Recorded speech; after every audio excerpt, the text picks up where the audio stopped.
नमस्ते बच्चों। तो पिछले क्लास में हम लोग डिवीजन प्रॉब्लम कर रहे थे, नहीं तो कैसे नंबर ऑफ डिवीजन निकालते हैं और किस तरह से अलग अलग टाइप के डिवीजन निकालते हैं, फिर सम ऑफ डिवीजन, सही ना।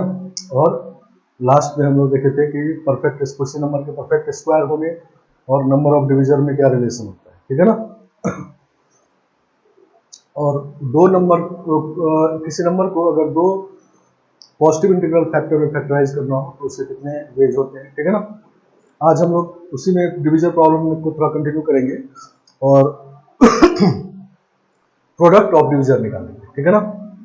वो product of division, sum of division निकाल लिए, नंबर ऑफ डिवीजन निकाल लिए और product of division,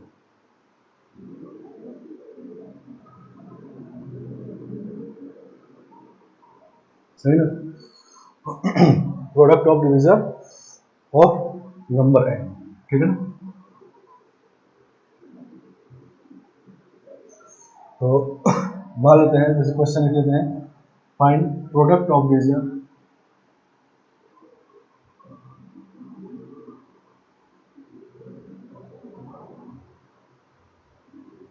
of n equal to 240।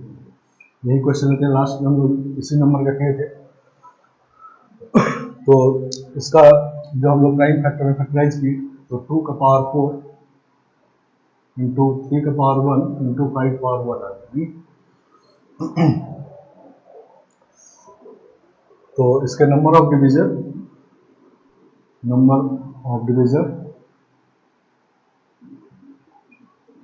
Equal to आया 4 प्लस 1 1 प्लस 1 1 प्लस 1, ठीक है। तो 20 आ गया, नहीं सही ना। तो अब ये 20 डिविजन्स के प्रोडक्ट निकाले, ठीक है ना। तो 20 डिवीजन देखो कैसा होगा, तो 2 का पावर 0 से लेकर के, ठीक है ना, 2 का पावर 4 तक होगा, नहीं 2 power 0 2 power 1 2 power 2 2 power 3 2 power 4, नहीं ऐसा होगा। फिर 3 पावर 0 3 पावर 1 होगा, फिर 5 पावर 0 5 पावर 1 होगा, ठीक है ना। और ये पहले सबके साथ होगा, मतलब ये जो एक डिवीजन से होगा 2 का पावर 0 3 पावर 0 5 पावर 0, ठीक है ना। फिर एक डिवीजन होगा 2 पावर 0 3 पावर 1 5 पावर 0, नहीं एक होगा 2 पावर 0 3 पावर 0 और 5 पावर 1, एक होगा 2 पावर 0 3 पावर 1 5 पावर 1, नहीं। तो 2 पावर 0 वाले इतने डिवीजन का प्रोडक्ट निकालना है, ठीक है ना। समझ गए। तो जब 2 का पावर 0 लेंगे तो 0 कितनी बार आएगा, 2 पावर 0, तो 3 पावर 0 1 के साथ आएगा और 5 पावर 0 1 के साथ आएगा, नहीं सही ना। मतलब 2 का पावर 0 जो आएगा वो आएगा, इसके कारण 1 प्लस 1 वे, इसके कारण 1 प्लस 1, ठीक है ना। तो पावर हो जाएगा इसका 2 इंटू 2, सही ना। इसी तरह 2 का पावर 1 भी लिखेंगे तो फिर से यही 4 आएगा, नहीं। तो कुल मिला के प्रोडक्ट ऑफ डिवीजन इस तरह से लिखते हैं हम लोग। Product of division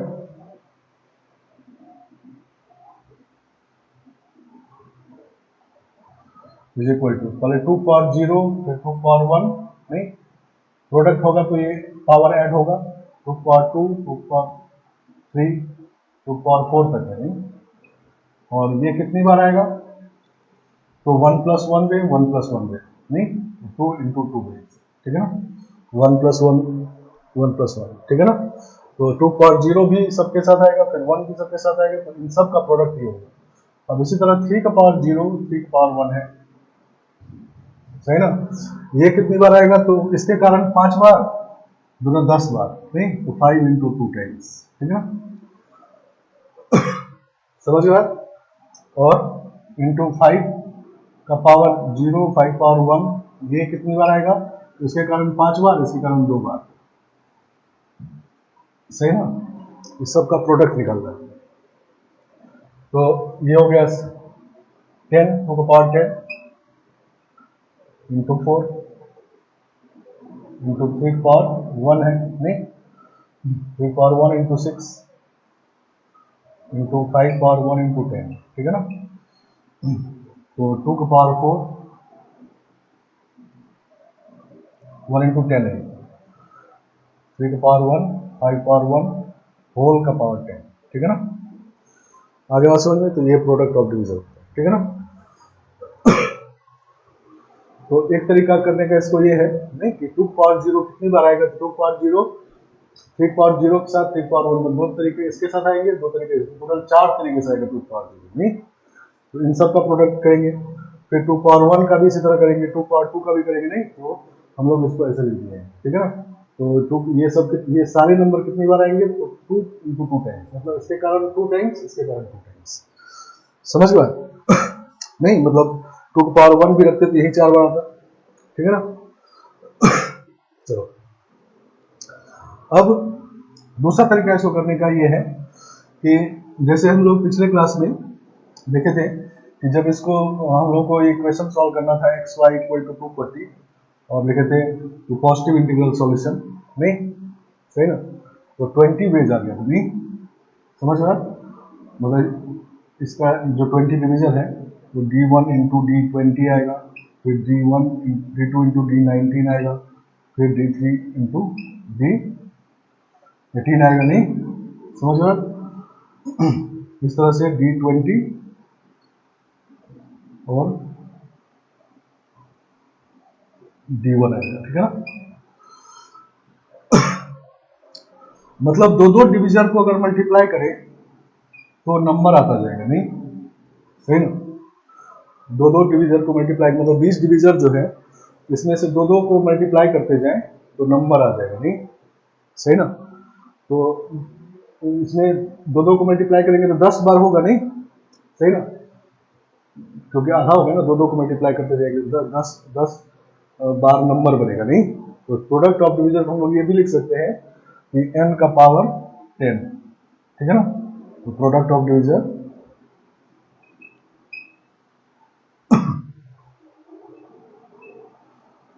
equal to 240 का पावर 10, ठीक है ना, समझ गए।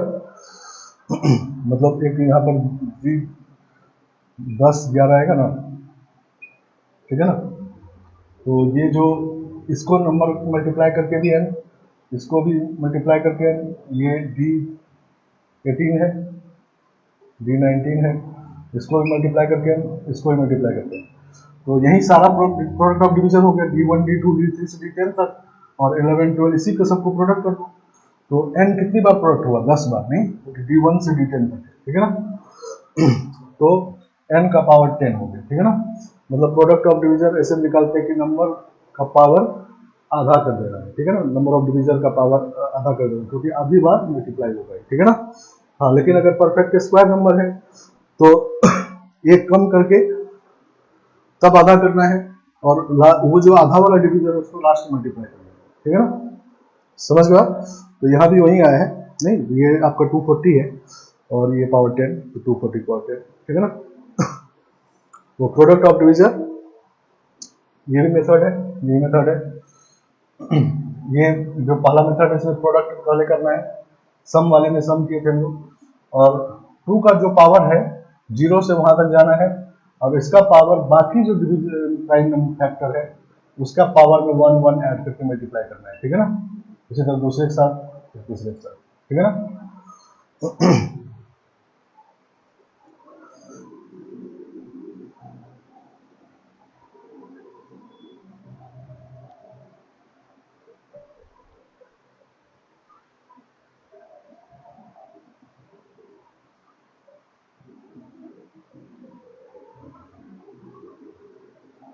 Next question, a number n has 24 divisors.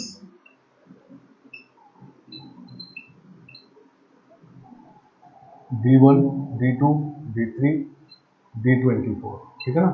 ये सारे डिविजर्स इसके 24, उससे ज्यादा डिवीजन इसका नहीं है, ठीक है ना। 24 divisors whose sum is S, capital S, and product is capital P.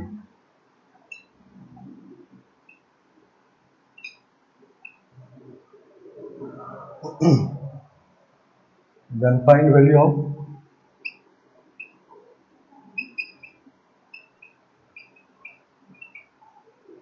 1/d1 plus 1/d2 plus 1/d3 up to 1/d24, ठीक है ना। मतलब sum of reciprocal of divisor निकालना, ठीक है ना। किसी नंबर का 24 टोटल डिवीजर है जिसका सम एस है, सम भी हम लोग निकाल चुके हैं, प्रोडक्ट भी निकाल चुके हैं। तो सम ऑफ रेसिप्रोकल अगर निकालना हो ऑफ डिवीजर्स तो कैसे निकालेंगे? तो देखो, जब हम लोग ये सारे डिवीजर का एलसीएम लेंगे, जब इसको ऐड कर रहे हैं हम लोग, तो एलसीएम लेंगे तो नंबर एन आ जाएगी, नहीं सही ना, समझ गए। और ऊपर में जब d1 से इसको डिवाइड करेंगे, नहीं, अब ऊपर पे जब इसका लिखेंगे तो n में d1 से डिवाइड करेंगे, तो जब एक डिवीजर से डिवाइड करेंगे तो कोई ना कोई दूसरा डिवीजर मिलेगा। तो मान लो d24 मिला, इसको किए तो d23 मिला, ठीक है ना, d22 मिला, और इसको किए तो d1 मिला, ठीक है ना। तो ये फिर से सम ऑफ डिवीजर हो गया, ठीक है ना। तो दिस इज s/n होता है, ठीक है ना।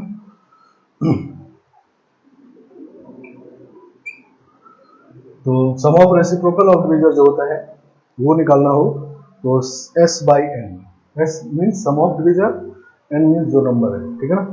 प्रोडक्ट का यहाँ पर कोई यूज नहीं है, ठीक है ना। समझ गए आप? तो इस तरह से निकाल ली। नहीं, ये बात क्लियर होना चाहिए कि जब ये सारे डिवीजर का एलसीएम लेंगे, लीस्ट कॉमन मल्टीपल, तो वो नंबर ही आएगा, नहीं, ठीक है ना। और जब इसमें किसी डिवीजर से डिवाइड करेंगे तो कोई दूसरा फिर डिवीजर निकलेगा, ठीक है ना। दूसरे डिवीजर से करेंगे तीसरा डिवीजर निकलेगा, तीसरे से करेंगे चौथा नहीं निकलेगा, नहीं। तो ये पूरा पूरा फिर सम ऑफ डिवीजर हो जाएगा, s/n हो जाएगी, ठीक है ना। आगे बात समझ में?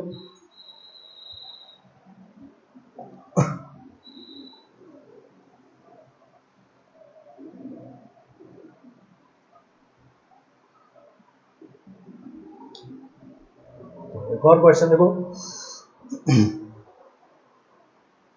एलसीएम का क्वेश्चन है। Let n equal two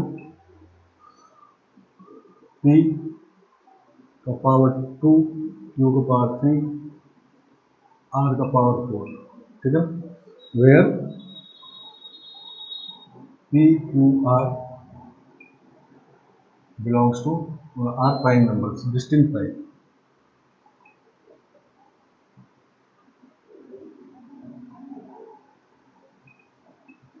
numbers, p q r are distinct prime numbers,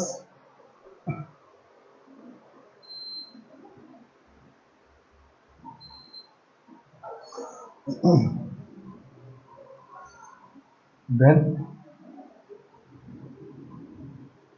find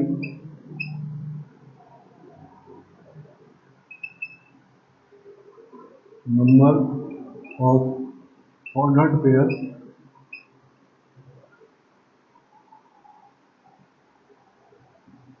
of natural number xy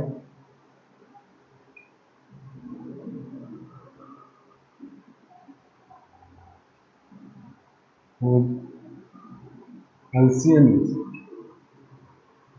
ठीक है ना। दो नंबर का एलसीएम अगर n है तो दोनों नंबर को कितने तरीके से सेलेक्ट कर सकते हैं? ऑर्डर्ड पेयर है, ठीक है ना, मतलब ऑर्डर का इंपॉर्टेंस रहेगा, ठीक है ना। मान लो एक नंबर है 1 इंटू 1,2, तो एक 2,1, उसका भी एलसीएम उतना ही होगा, ठीक है, जितना 1 2 का होगा। तो ये एलसीएम का क्वेश्चन है, ठीक है ना। तो पहले ये समझते हैं हम लोग, मान लो हम लोग का दो नंबर है x और y, इसका एलसीएम लाना है 2 स्क्वायर, मतलब 4 लाना है, ठीक है ना। तो नंबर क्या क्या होगा? ये 2 का पावर 0 होगा, ये 2 का पावर 2 होगा, नहीं, फिर 2 का पावर 1 होगा, 2 का पावर 2 होगा, 2 का पावर 2 होगा, 2 का पावर 2 होगा, नहीं। 1 और 4 का एलसीएम 4 होता है, नहीं। 2 और 4 का एलसीएम भी 4 होता है, 8 नहीं होता। ये बात कंफ्यूजन हटा लेना है, एलसीएम मीन्स प्रोडक्ट नहीं होता, समझ गया। तो 1 4 का एलसीएम 4 होगा, फिर 2 4 का भी एलसीएम 4 होगा, 4 4 का भी एलसीएम 4 होगा, ठीक है ना, नहीं। अब चूंकि ऑर्डर्ड पेयर है तो इसको इधर लिख सकते हैं, तो ये तो यही वाला आ जाएगा, ये दोनों रिवर्स होगा, 2 पावर 2 2 पावर 1 2 पावर 2 2 पावर 0, ठीक है ना। मतलब 5 तरीका है, नहीं 5 वेज। दो नंबर एक्स वाई का एलसीएम अगर 4 लाना है तो 5 तरीके से ला सकते हैं, 5 डिफरेंट वेज से ला सकते हैं, ठीक है ना। तो ये 5 वेज कैसे आया, तो पावर 2 है तो इसका डबल कर दो और +1 कर दो, नहीं ठीक है ना। पावर 2 है तो ये दोनों का डबल कर दिया तो ये दोनों भी आ गया और एक ये वाला, ठीक है ना। समझ गया, समझ गया। 5 ways means this is 2 into 2 + 1 ways, ठीक है ना। तो एलसीएम अगर हमको पी स्क्वायर लाना है तो कितना होगा, रिक्वायर्ड नंबर ऑफ वेज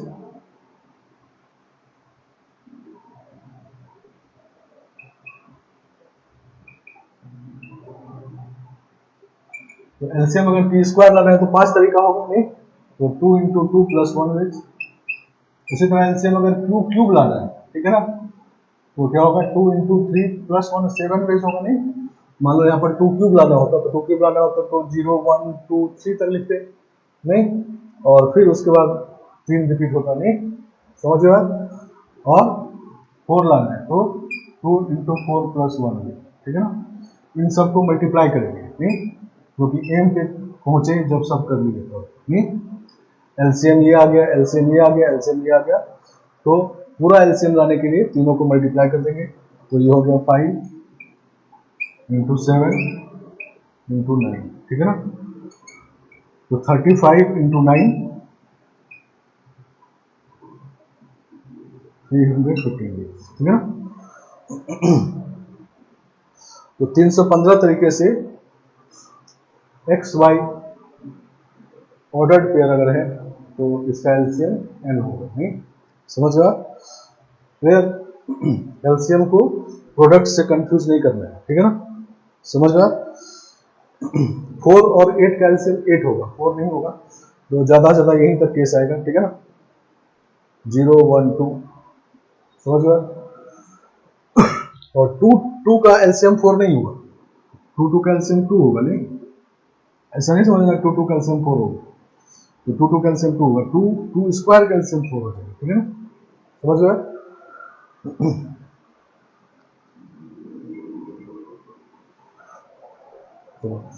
तो ये हमारा डिवीजन प्रॉब्लम था। और फिर वापस आते हैं तो हमारा हम लोग कर रहे थे वेरिएबल सिलेक्शन, ठीक है ना। वेरिएबल सिलेक्शन का एप्लीकेशन ये डिवीजन प्रॉब्लम, ठीक है ना। सिलेक्शन में दो बात और होता है, कभी कभी कुछ ऑब्जेक्ट रो में अरेंज होते हैं और वहां से सेलेक्ट करना होता है, ठीक है ना। और कभी कभी कुछ ऑब्जेक्ट सर्कल में अरेंज होते हैं और उसमें से सेलेक्ट करना होता है, ठीक है ना। तो selection from row and selection from circle, ठीक है ना। तो वो अभी करेंगे सिलेक्शन में, फिर सिलेक्शन खत्म होगा, फिर हम लोग नेक्स्ट पार्ट पे चलेंगे, ठीक है ना। चलो तो सिलेक्शन फ्रॉम रो, ठीक है ना। तो selection from row,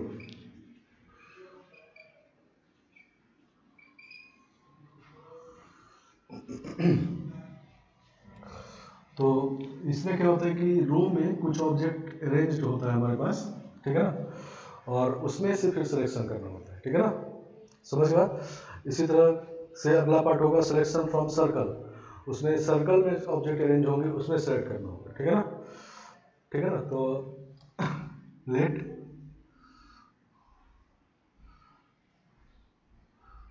there is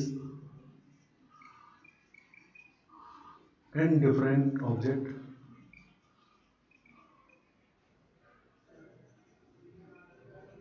arranged in a row,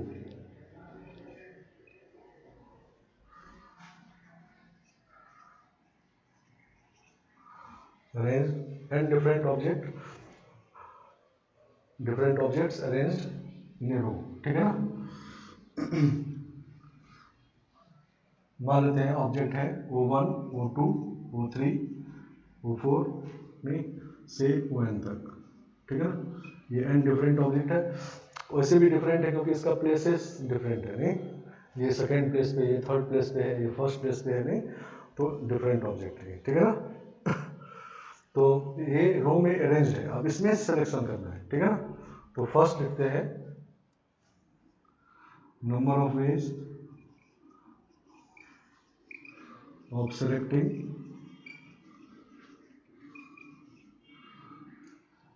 r consecutive object.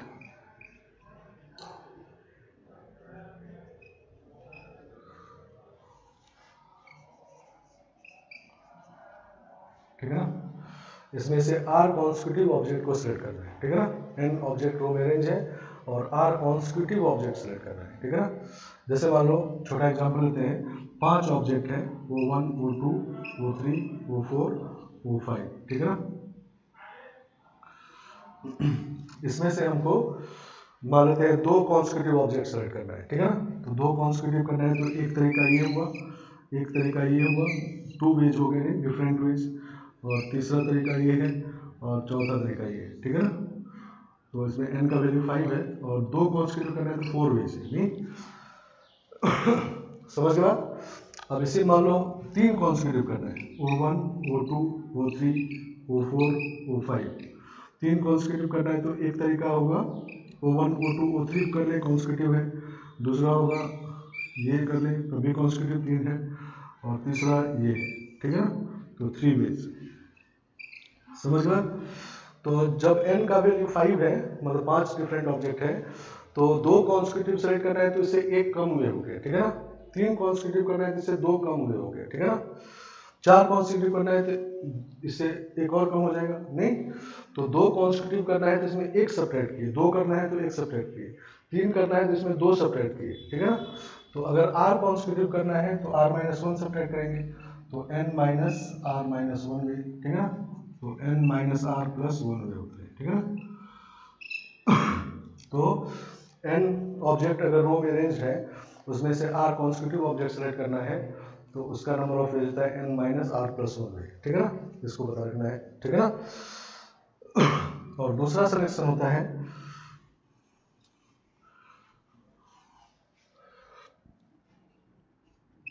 Number of ways of selecting, इसमें 3 ऑब्जेक्ट लिख लेते हैं, इसमें भी r लिख सकते हैं लेकिन हम 3 लिख रहे हैं। 3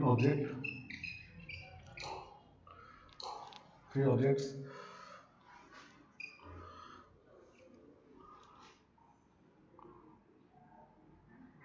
number of ways of selecting 3 objects such that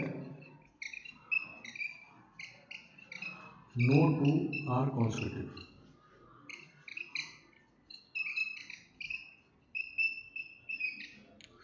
अब इसमें से 3 सेलेक्ट करना है और 3 में से कोई भी 2 कॉन्स्टिट्यूटिव नहीं हो, ठीक है ना, समझ गए। कॉन्स्टिट्यूटिव करना है तो मान लो 3 कॉन्स्टिट्यूटिव करना होता तो 2 सब्ट्रैक्ट कर लेते, n - 2 वेज, या r का वैल्यू 3 लिख देते तो n - 2 वे आ जाता। अब ऐसा 3 करना है जिसमें से कोई भी 2 कॉन्स्टिट्यूटिव नहीं है, ठीक है ना। तो इसको करने के लिए हम लोग ये काम करते हैं कि पहले 3 ऑब्जेक्ट मान लो हमको सेलेक्ट करना है, तो टोटल ऑब्जेक्ट n है, तो कितने को सिलेक्ट नहीं करना है तो n - 3 ऑब्जेक्ट, ठीक है ना। तो number of object which are not to be selected,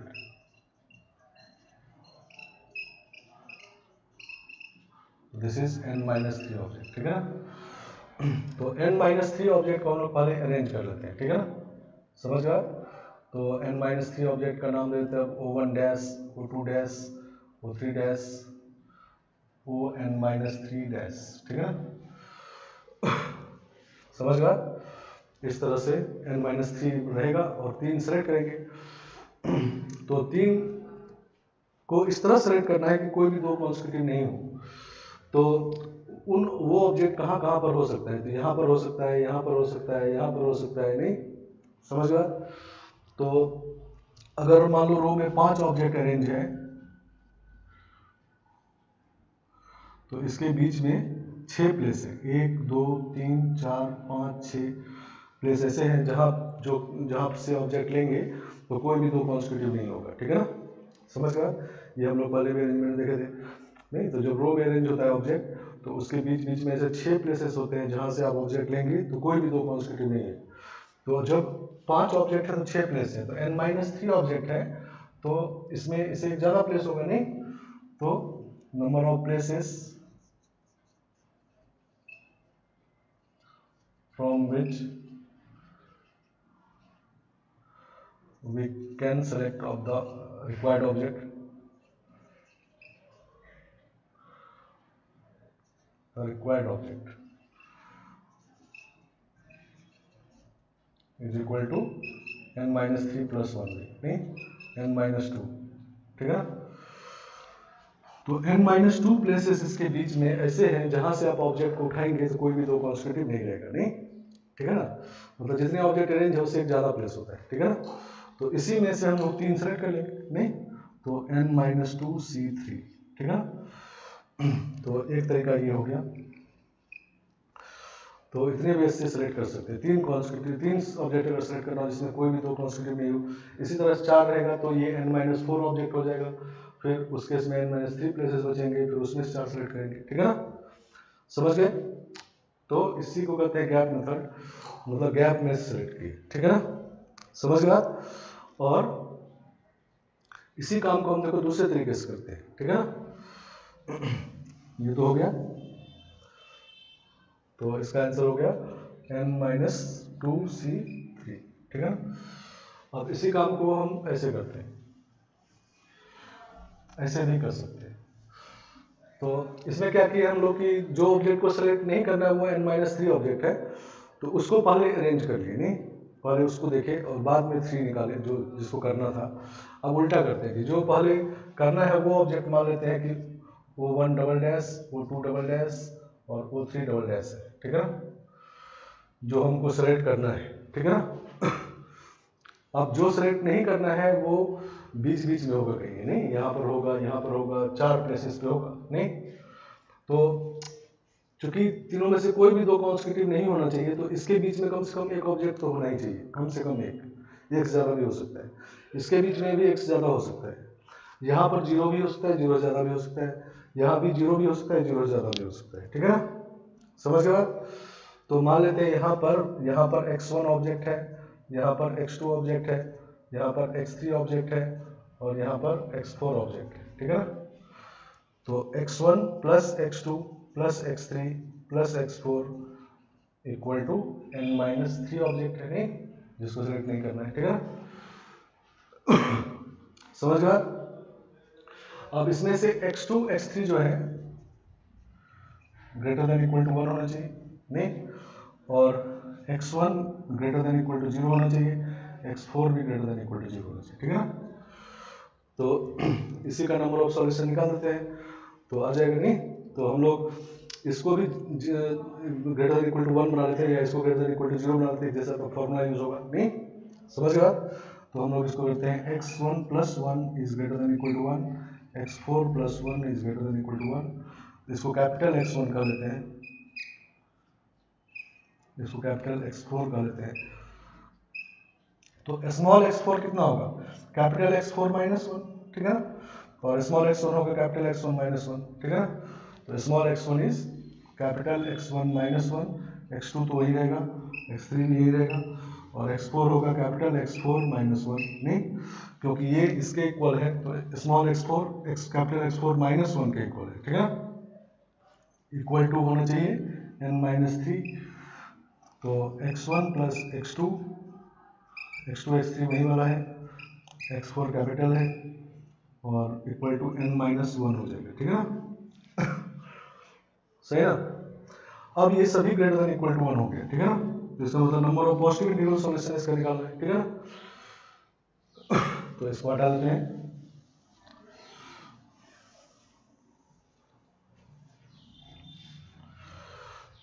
तो यहाँ पर x1 small x2 x3 x4 greater than equal to 1 होगा।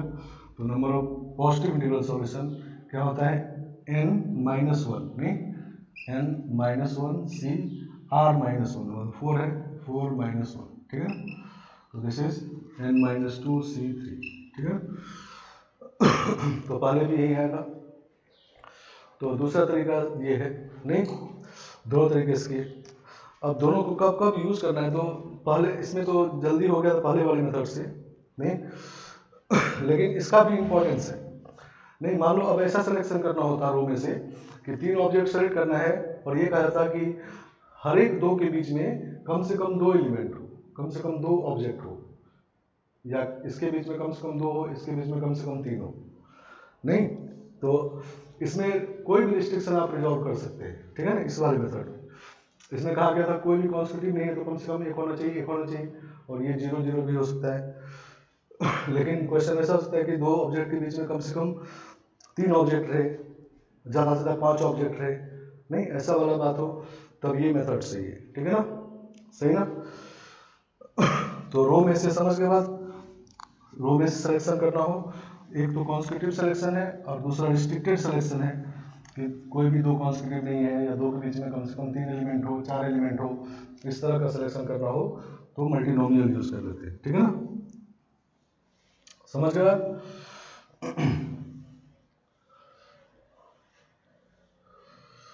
अब इसी काम को देखो सर्कल में करते हैं, सिलेक्शन फ्रॉम सर्कल। पहले 1-2 क्वेश्चन कर लेते हैं रो पे, इसका एप्लीकेशन, और फिर आगे बढ़ते हैं, ठीक है ना।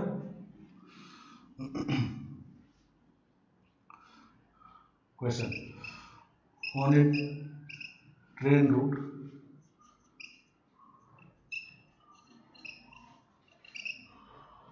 there are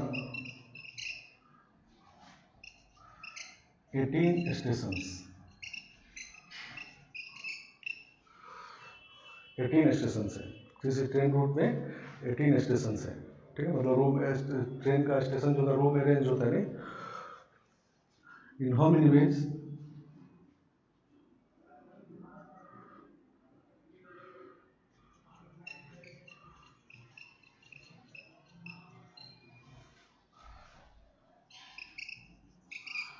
a train can stops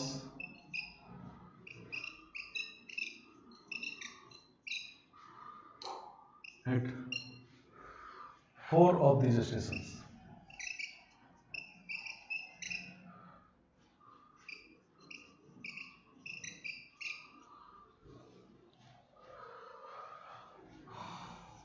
which are consecutive,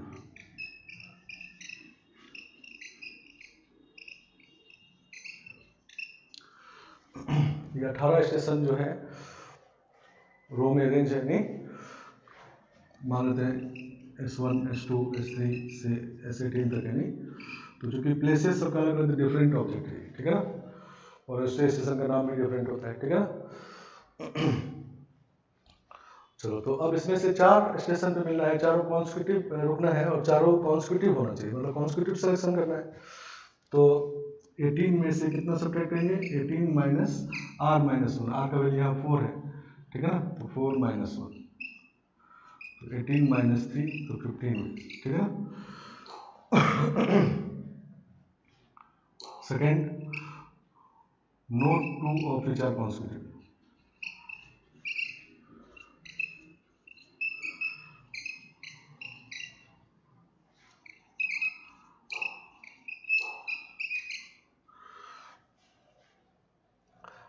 चारों में से कोई भी 2 कॉन्स्टिट्यूटिव नहीं हो, ठीक है ना।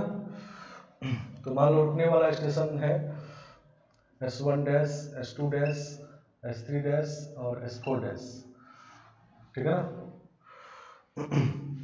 रुकने वाला है, और नहीं रुकने वाला होगा n-4, नहीं, तो उसको कर लेते हैं S1 double dash, S2 double dash, Sn-4 double dash, नहीं, इसके बीच में जो प्लेसेस होंगे कितने होंगे, इससे एक ज़्यादा होगा, नहीं, n-3 plus 1, n-4 plus 1, n-3 places होंगे, इसी में ये चारों रहेगा, नहीं, तो n-3 C4 वेज, ठीक है ना, तो n-3 C4, ठीक है ना, मतलब इसके बीच बीच में जो n-3 प्लेसेस हैं उसमें 4 प्लेस पे अगर ये चारों को रख दें तो कोई भी 2 कॉन्स्टिट्यूटिव नहीं होगा, ठीक है ना। तो इसको करने का 2 तरीका होता है, एक तो ये वाला कर दिए और दूसरा मल्टीनोमियल यूज करके, ठीक है ना। अब नेक्स्ट है तीसरा, ये कहा गया है there are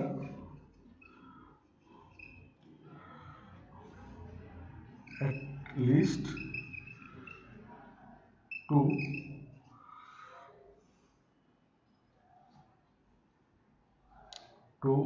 and at most 6 station between any two stopping stations.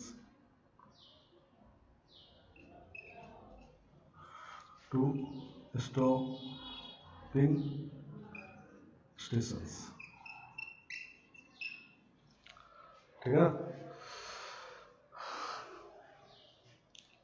तो जो स्टॉपिंग स्टेशंस हैं उनके बीच में, मतलब ये जो स्टॉपिंग स्टेशंस है इनके बीच में कम से कम 2 और ज़्यादा से ज़्यादा 6 होना चाहिए स्टेशन, ठीक है ना, नॉन स्टॉपिंग वाले, ठीक है ना। तो मान लेते हैं यहाँ पर x1 है, यहाँ पर x1 यहाँ पर है, ठीक है, x2 ये इधर, x3 और यहाँ पर x4 स्टेशन है जिसपे नहीं रुकना है, और यहाँ पर x5 स्टेशन है। तो इन सब का सम होना चाहिए कितना, 14, नहीं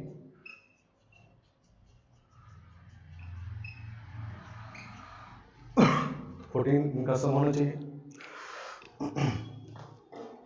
अब ठीक है ना, क्योंकि 14 नॉन स्टॉपिंग, टोटल 18 स्टेशन है, 4 रुकना है, 14 में नहीं रुकना है, तो 14 स्टेशन इन्हीं भी बीच में होगा। तो अब इनके साथ रिस्ट्रिक्शन है कि x2 x3 x4 जो है इन सब का वैल्यू 2 या 2 से बड़ा होना चाहिए और 6 तक हो सकता है, एटमोस्ट 6 हो सकता है, ठीक है ना। और ये जो x1 x5 है 0 भी हो सकता है, ठीक है ना, x1 x5 जो है वो ग्रेटर देन इक्वल टू 0, ठीक है। तो अब नंबर ऑफ सॉल्यूशन निकालेंगे, इस कंडीशन से हम लोग निकाल चुके हैं सॉल्यूशन, तो लेकिन अब इसमें डिराइव करना पड़ेगा, ठीक है ना, क्योंकि जब यहाँ पर मिनिमम 2 रहेगा, मान लो 2 और 0 0 है, तो कितना हो गया, 4 हो गया, तो यहाँ 10 तक जा सकता है, नहीं हम लोग को 6 तक ही जाना है, नहीं समझ गया। तो 10 तक अगर जा रहा होता तब तो हम लोग फॉर्मूला ही बना लेते, लेकिन अभी नहीं जा रहे हैं तो फॉर्मूला से नहीं कर पाएंगे, तो अब इसको डिराइव कर लेंगे, ठीक है ना, समझ गया। तो हम लोग क्या करेंगे इसको, देखो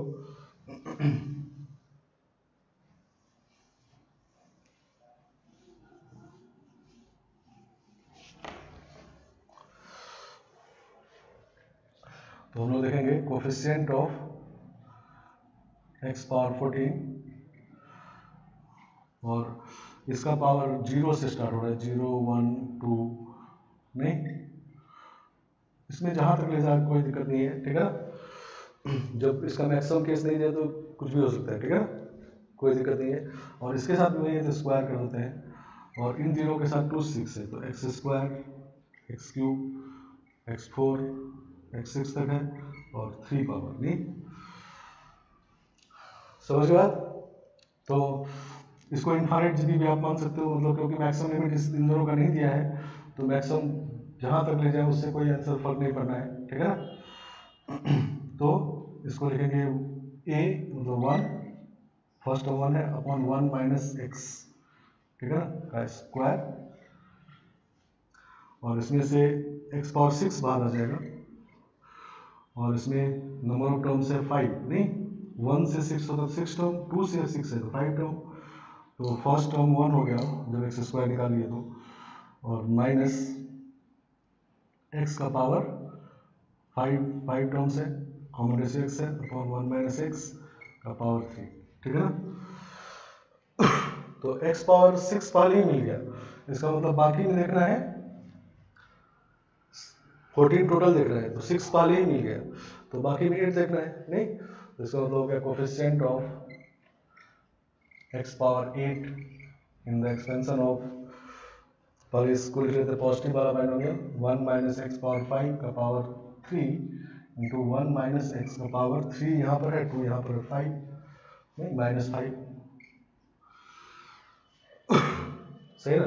तो पॉजिटिव इंटीजर वाला बाइनोमियल में x पावर 0 देखेंगे तो इसमें x पावर 8 देखेंगे, जो मिलेगा इसमें तो इनफाइनाइट पावर तक मिलता है, नेगेटिव पावर नहीं मिलता है, फ्रैक्शन नहीं मिलता है, पॉजिटिव में जहाँ तक खोजेंगे वहाँ मिलेगा। अगला पावर इसमें x पावर 5 मिलेगा तो x पावर 3 देखना होगा, और उसके बाद 10 हो जाएगा नहीं, तो 10 के साथ उसमें नेगेटिव देखना होगा तो नहीं मिलेगा, ठीक है ना। तो 3c0 x power 0 coefficient 3c0 into x power 8 coefficient उसमें होगा 8 प्लस 5 माइनस 1 c8, ठीक है ना।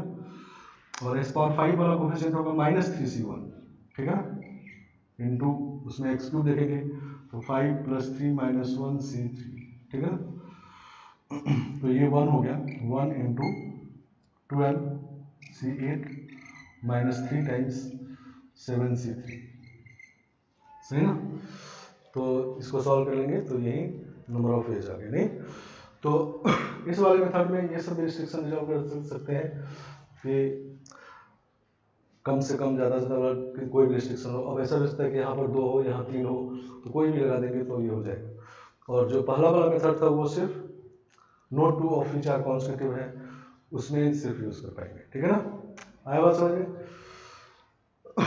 चलो सिलेक्शन फ्रॉम रो पे क्वेश्चन था, ठीक है ना। एक और क्वेश्चन देखते हैं, देखो सिलेक्शन फ्रॉम रो का एप्लीकेशन।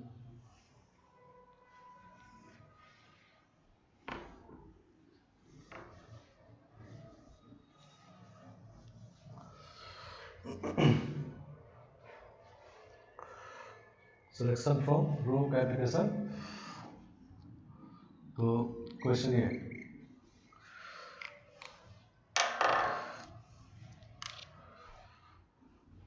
देखो एक ग्रिड बनाते हैं, ये फिगर है, ये ग्रिड बना रहे हैं,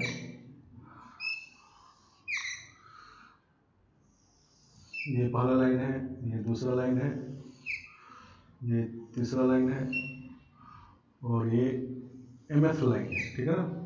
ये 1 2 3 mth, ठीक है ना, ये m पार्ट है, ठीक है ना। तो वर्टिकल लाइन देखोगे तो m+1 है, नहीं एक पार्ट बना है तो 2 लाइन मिलकर बना है, जब 2 पार्ट देखोगे 3 लाइन मिलकर बना है, तो m पार्ट बनने के लिए m वर्टिकल लाइन से, ठीक है ना। तो एक जा रहा है m+1 वर्टिकल लाइन से।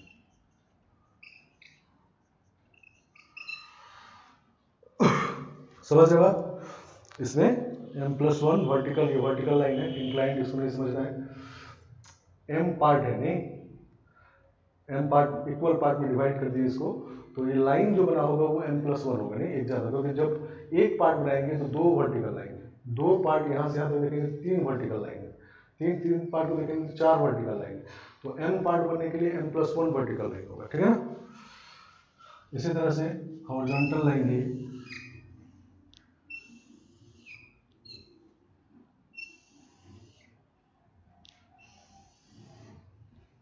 और लास्ट में यहाँ पर, ठीक है ना, ये डॉट डॉट है नहीं, यहाँ भी पूरा बना हुआ है, ठीक है ना। ये 2 3 4 और n पार्ट है, ठीक है ना। तो ये n+1 हॉरिजॉन्टल लाइन है,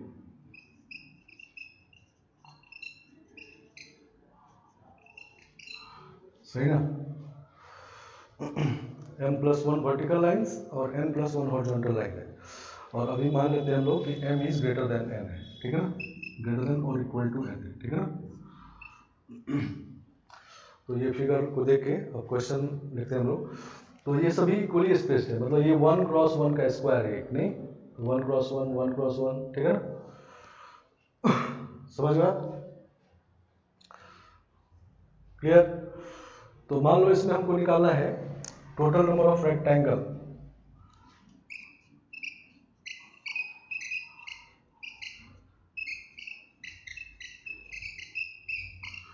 टोटल नंबर ऑफ रेक्टेंगल इसमें निकालना है।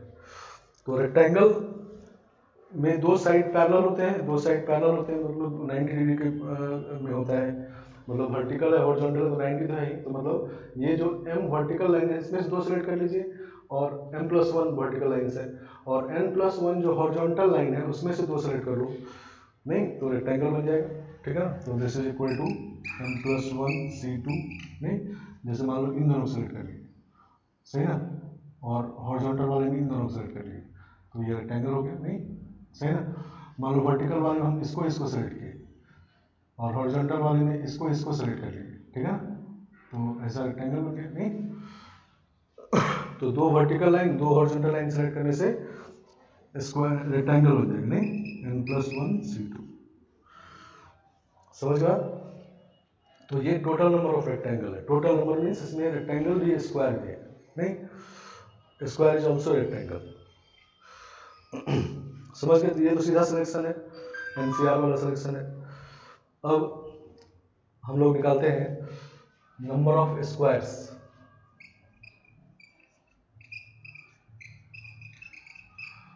ऑफ साइज फर्स्ट निकालते हैं 1x1, ठीक है ना। 1x1 साइज का स्क्वायर, तो 1x1 ये स्क्वायर कितने होंगे इसे, ठीक है ना।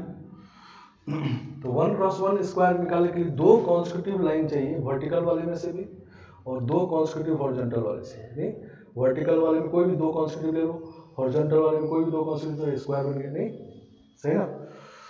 तो हमारे पास m+1 वर्टिकल लाइन्स हैं, इसमें से दो कॉन्स्टिट्यूटिव सेलेक्ट करना है नहीं। तो जितना कॉन्स्टिट्यूटिव r सेलेक्ट करना होता है तो r-1 सब्ट्रैक्ट कर लेते हैं, ठीक है ना, सही ना। तो this is equal to m+1 - 2 - 1 नहीं, ये वर्टिकल वाले में से दो सेलेक्ट किए और इंटू n+1 - 2 - 1, ठीक है। तो m × n हो गई। ये तो ऐसे ही पहले से पता है नहीं, सही ना। अब मान लो 2x2 का स्क्वायर निकाल रहे हैं, ठीक है ना। साइज 2x2 का स्क्वायर होता है, ठीक है। ये 1x1 का था, 2x2 मतलब ये वाला स्क्वायर नहीं, 2x2 का है। तो इसके लिए 3 कॉन्सेक्यूटिव वर्टिकल और 3 कॉन्सेक्यूटिव हॉरिजॉन्टल में सेलेक्ट करना होगा, ठीक है। तो इस बार 3 कॉन्सेक्यूटिव करना है तो 2 सब्ट्रैक्ट करेंगे, जब 2 सब कॉन्सेक्यूटिव करना तो 1 सब्ट्रैक्ट किए नहीं, तो ये हो जाएगा कितना, m+1 - 2 और n+1 - 2, ठीक है। तो n-1 n-1। इसी तरह से मान लो 3x3 का बनाना है, ठीक है ना, 3x3 का बनाना है। चलो तो 3x3 का करना है, तो 3x3 मतलब कैसा स्क्वायर, तो जैसे ये है 3x3 का नहीं, 3x3 का स्क्वायर ये, ठीक है ना। तो इसके लिए वर्टिकल में से 4 सेलेक्ट करना है कॉन्सेक्यूटिव और हॉरिजॉन्टल में से भी 4 कॉन्सेक्यूटिव करना है, ठीक है ना। तो 3 सब्ट्रैक्ट करेंगे नहीं, तो m+1 - 3 और n+1 - 3, ठीक है ना। तो दिस इज m-2 n-2, ठीक है। इस तरह से हो जाएगा। इसी तरह से मान लो हमको करना है फाइनल जो बनेगा ये k×k का मान लो करना है, ठीक है। k×k का रेक्टेंगल बनाना है, ठीक है ना। तो मान लो जैसे 3x3 का बनाए थे अभी, 3x3 का, इसमें 4 कॉन्सेक्यूटिव करना पड़ा नहीं, ठीक है ना। तो k×k का बनाएंगे तो k+1 कॉन्सेक्यूटिव सेलेक्ट करना है, ठीक है ना, सही ना। तो k सब्ट्रैक्ट करेंगे इसमें, m+1 - k n+1 - k, ठीक है ना। तो ये k×k का हो गया, ठीक है ना। तो जितने स्क्वायर में क्या होगा कि हम लोग स्क्वायर निकाल रहे थे, स्क्वायर में सारे साइड इक्वल होते हैं नहीं, तो जितना कॉन्सेक्यूटिव इधर सेलेक्ट करेंगे उतना इधर करेंगे तब स्क्वायर बनेगा, ठीक है ना। अब रेक्टेंगल भी हो सकता है, 3x2 का रेक्टेंगल बनाओ, ठीक है ना। तो 3x2 रेक्टेंगल हो सकता है, तो उस केस में उसी तरह सेलेक्ट करेंगे फिर, ठीक है ना। 3x2 का रेक्टेंगल, एक बार तो वर्टिकल में 3 हॉरिजॉन्टल में 2, फिर उल्टा वही 3x2 का होगा, ठीक है ना। तो मैक्सिमम जो डायमेंशन होगा स्क्वायर का इसमें, तो n छोटा है तो n×n का होगा नहीं, सही ना। मैक्सिमम जो इसमें होगा वो n×n का रेक्टेंगल होगा, क्योंकि n छोटा है, उसके बाद खत्म हो जाएगा, उससे ज़्यादा नहीं दे सकता, ठीक है ना। तो फाइनली n×n का निकाल लेते हैं, इसको हटा लेते हैं, ये m × n पता करना है। तो 5वां नंबर n×n का जब बनाएंगे साइज का, तो n+1 वर्टिकल में सेलेक्ट करना होगा, n+1 हॉरिजॉन्टल में सेलेक्ट करना होगा, तो n सब्ट्रैक्ट करेंगे नहीं, तो n+1 माइनस n और n+1 माइनस n, सही ना, क्योंकि n क्रॉस n का रेक्टेंगल बन रहा है तो ज़्यादा सेलेक्ट करेंगे और कॉन्स्टिट्यूटिव सेलेक्ट करेंगे, तो जितना कॉन्स्टिट्यूटिव सेलेक्ट करते हैं उससे कम सब्ट्रैक्ट करते हैं, ठीक है, तो n सब्ट्रैक्ट किए, सही ना। तो अगर हम लोगों को निकालना हो total number of square, total number of rectangle, पहले टोटल नंबर स्क्वायर निकालते हैं, तो इसी सब को ऐड कर देंगे, 1 क्रॉस 1 2 क्रॉस 2 नहीं, तो 1 क्रॉस 1 वाले का m इंटू n था, फिर m-1 था, फिर m-2 था, और लास्ट वाला n क्रॉस n का बना, तो ये वाला कितना m+1 माइनस n इंटू 1 हो गया, ठीक है ना, क्योंकि ये तो कैंसिल होकर 1 हो जाएगा, ठीक है ना। तो इसको सिग्मा वाला फॉर्म लिख देते हैं, ये m, ये बना देते हैं m+1 minus k into n+1 minus k, और k का वैल्यू 1 से लेके n तक, ठीक है ना, k का वैल्यू 1 रखेंगे तो ये वाला आएगा, 2 रखेंगे तो ये वाला आएगा, सही ना, और फाइनली n तक जाना है, n मतलब छोटा वाला जो है वहां तक जाना है, बड़े वाले तक नहीं जाना है, ठीक है ना। देखो k का वैल्यू जब n रखेंगे तो ये वाला आ जाएगा और ये 1 हो जाएगा, ठीक है, समझ गए। तो टोटल नंबर ऑफ स्क्वायर इसमें इतने बनेंगे, कॉन्स्टिट्यूटिव सिलेक्शन का ये एप्लीकेशन है, समझ गए। और अब अगर ऐसा हो कि total number of rectangle which are not square, ये टोटल नंबर ऑफ रेक्टेंगल, इसमें स्क्वायर में रेक्टेंगल सब है, और टोटल नंबर ऑफ स्क्वायर ये है, तो total number of rectangle which are not square means जिसको इसको सब्ट्रैक्ट कर दीजिए, ठीक है ना, समझ गए। तो एक एग्जांपल कर लेते हैं, देखो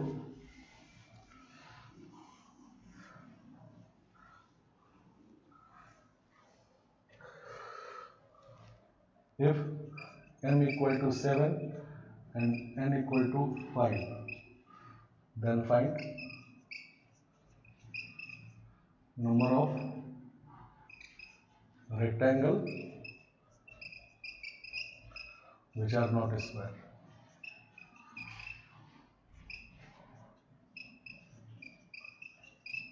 ठीक है। तो विच आर नॉट स्क्वायर मतलब ये भी निकालना है, ये भी निकालना है, फिर सब्ट्रैक्ट करना है, तो नंबर ऑफ रेक्टेंगल निकालेंगे नहीं, तो total number of rectangle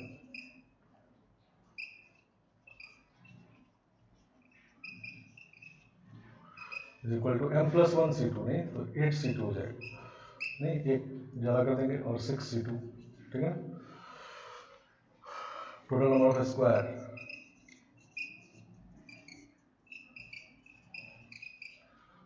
this is sigma,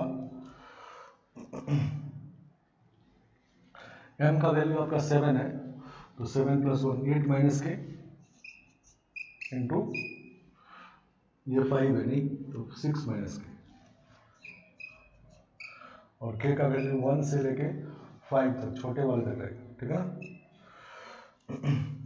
तो इसको एक्सपेंड कर देंगे तो 48 आएगा ये, और -14 के आएगा, और प्लस के स्क्वायर आएगा, ठीक है ना, k का वैल्यू 1 से 5 तक, ठीक है ना। तो ये कांस्टेंट का सिग्मा तो n इंटू 48 हो जाएगा, तो 48 इंटू 5 हो गया -14, और k का सिग्मा है 1 से 5 तक, तो n+1/2, तो 5 इंटू 6/2 और प्लस के स्क्वायर 1 स्क्वायर 2 स्क्वायर वाला सिग्मा, ठीक है ना। ये होता है n+1 मतलब 5 इंटू 6 इंटू 2n+1 11, ठीक है, बाय 6 होता है, ठीक है ना। इसको कैलकुलेट कर लेना, तो ये हो गया टोटल नंबर ऑफ स्क्वायर। अब दिस माइनस दिस कर लेंगे तो वो बना जाएगा। आ गया समझ में। तो ये एप्लीकेशन है, ये क्वेश्चन जो है ये एप्लीकेशन है कॉन्स्टिट्यूटिव सिलेक्शन का, नहीं रो में सिलेक्शन का, ठीक है। तो इस पे हम लोग क्वेश्चन के अगले क्लास में हम लोग देखेंगे सर्कल में से सिलेक्शन, ठीक है ना, सर्कल में अगर ऑब्जेक्ट अरेंज हो तो उसमें से कैसे सिलेक्शन करते हैं, ठीक है ना, समझ गया। तो आज इतना ही रखते हैं।